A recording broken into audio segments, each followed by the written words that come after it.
then water cannot overflow, so we can change the water flow direction. So if we can make doping-free cells without needs of doping process or doping layer, then we can make solar cell with a simple process, and also parasitic absorption loss associated with the hybrid regional layer can be avoided. But of course, kind of achieving low contact resistivity can be low contact resistivity and low recombination kind of loss can be achieving that can be difficult. So until now we saw the motivation for the doping-free cells, doping-free silicon solar cells, and then we will see the results about the electron cell contact, and then we will see how whole contact results based on molybdenum oxides. Then I'd like to show full doping-free silicon solar cell results. First one is molyatom simply.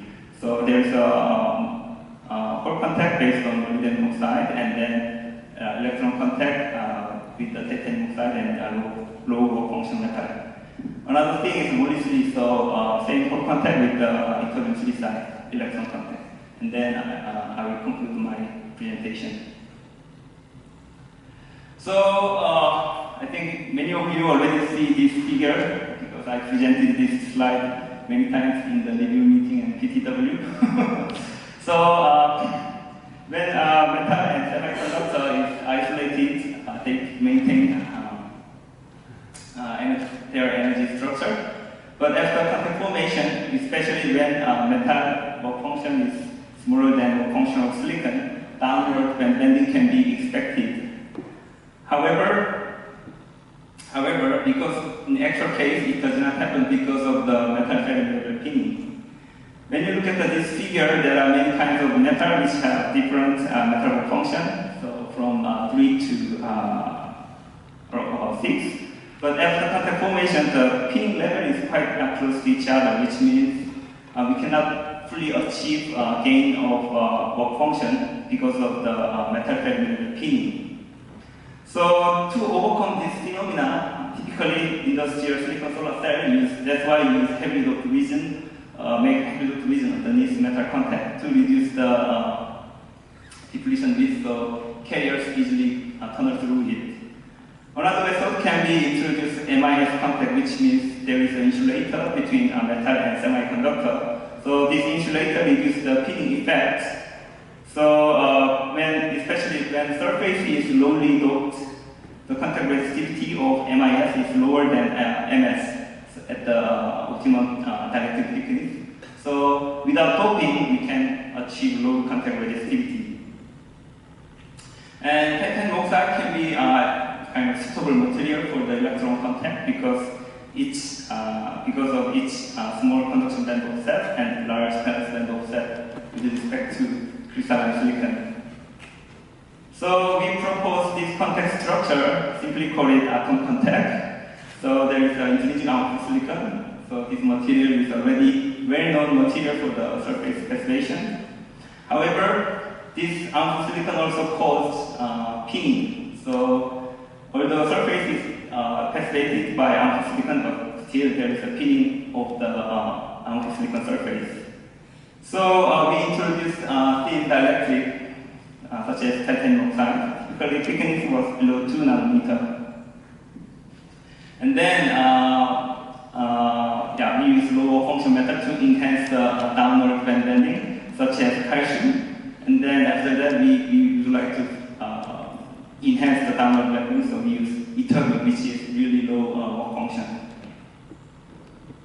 So please note that all the contact resistivity shown here is including all the resistive components in the contact structure. It is not really contact resistivity between the two layers.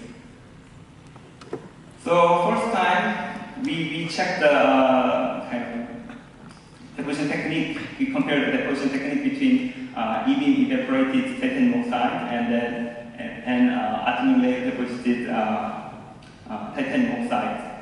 So without titanium oxide, contact resistivity, when calcium is on amorphous silicon, the contact resistivity is really high because of the pinning and there is a high energy barrier. But with titanium oxide, it can reduce the pinning, so low contact resistivity can be achieved. And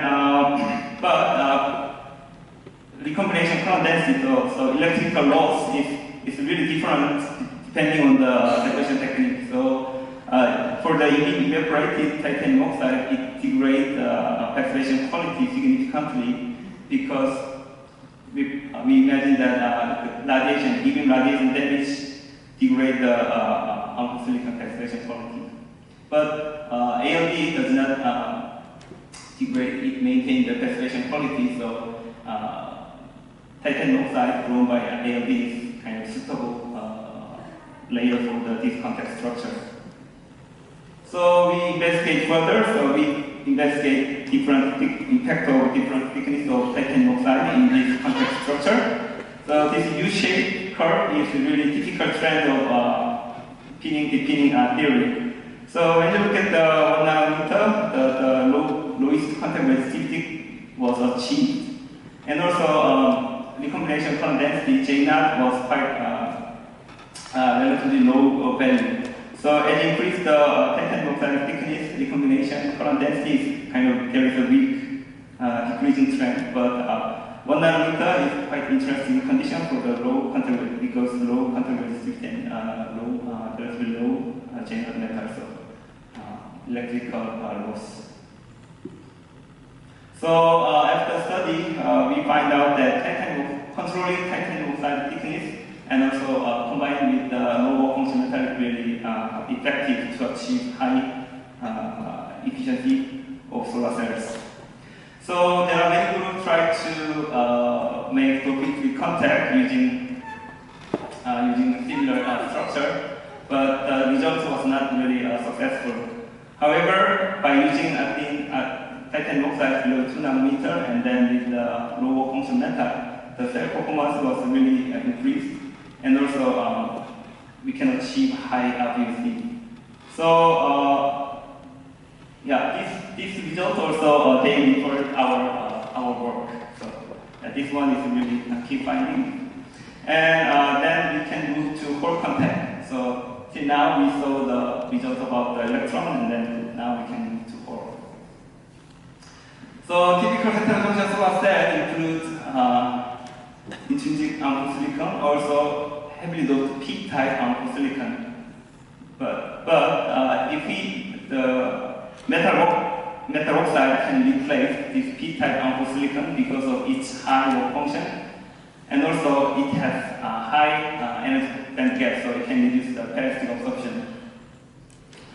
So many groups try to develop many kinds of material or many structures, but so far only thermally evaporated molybdenum oxide shows the high efficiency of 20%. So we also tested several materials, but we also got same results.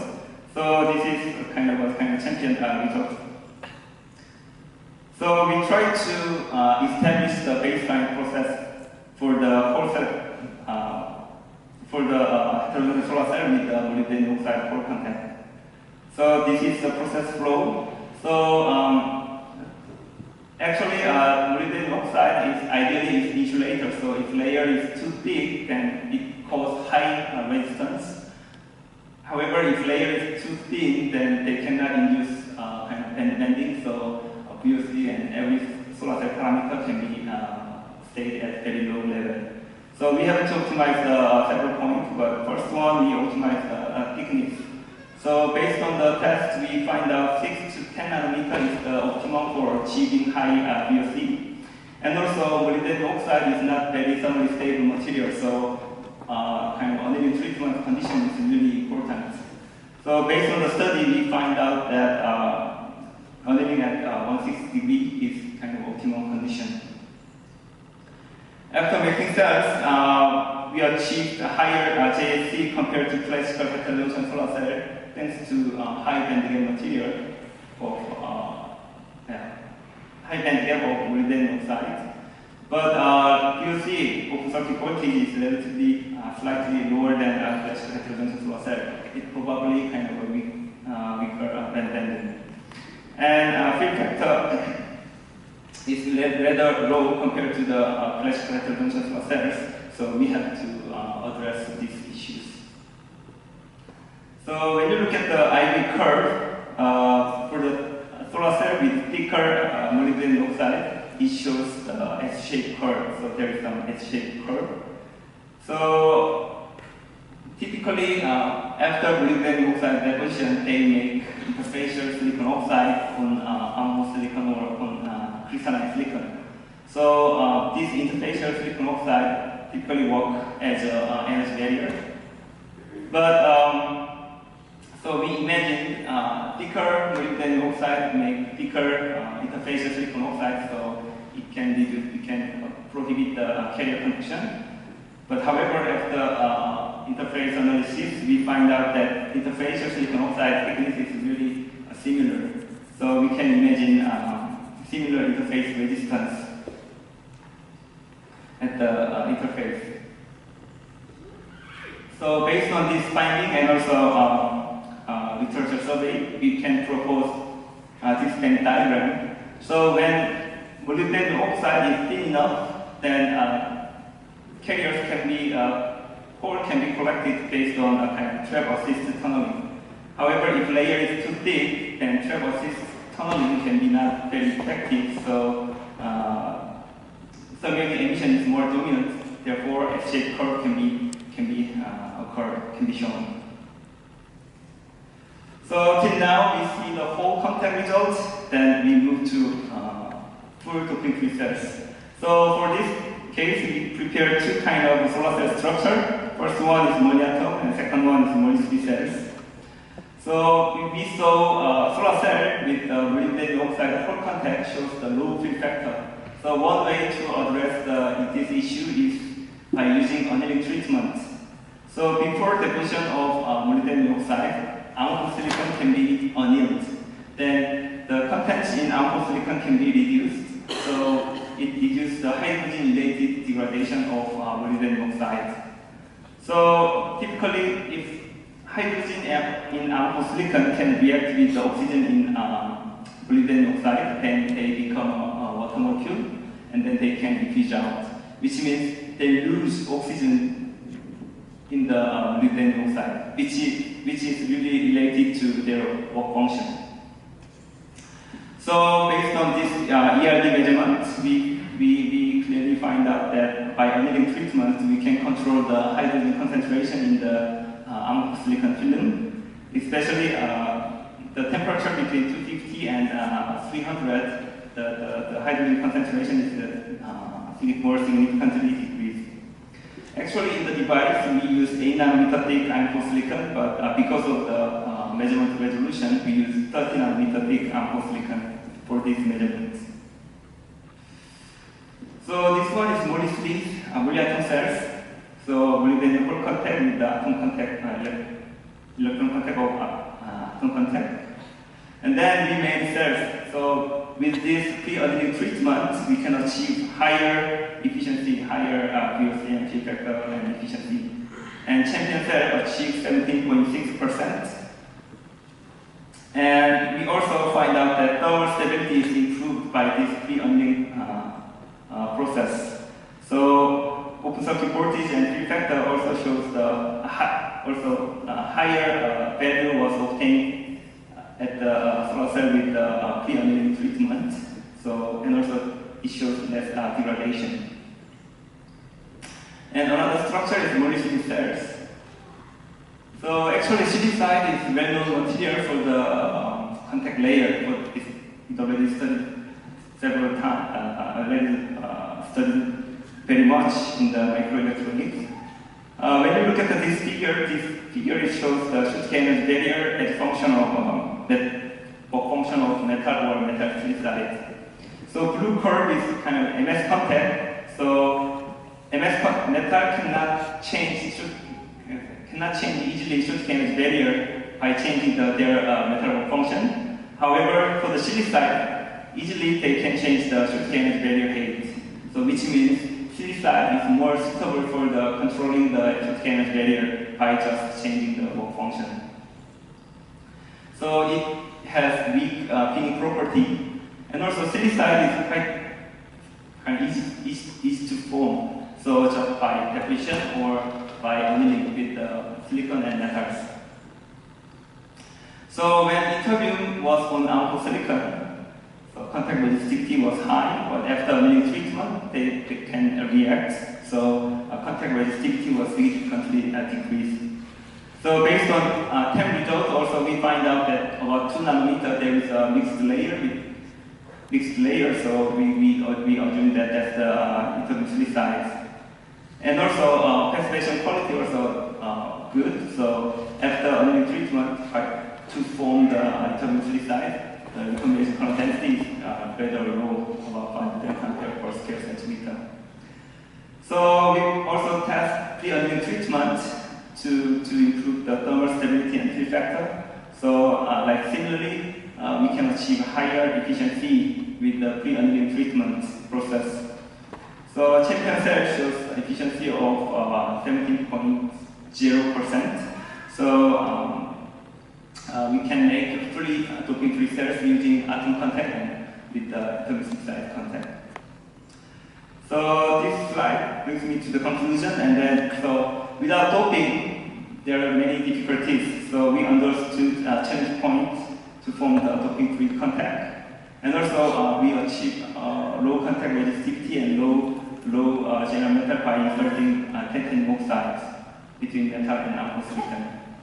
And also to maintain the passivation quality, soft deposition technique is really important. And for the whole contact, we demonstrate solar cell without p-type amphosilicon by using molybdenum oxide. So, and also we explain fill factor loss and S-shaped curve based on the interface on the chip. Then we really integrate and demonstrate full doping-free cells. So also improve thermal stability was achieved by controlling hydrogen concentration. And also we find a new opportunity for the metal silicide, so it can be very interesting material for the future research.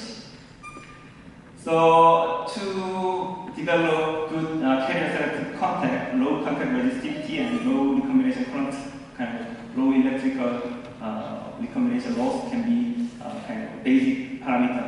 But not only this, but also we have to think about the optical performance. Typically we use spin dielectric, so optical reflection at the real side is not sufficient, so we have to address it. Moreover, and we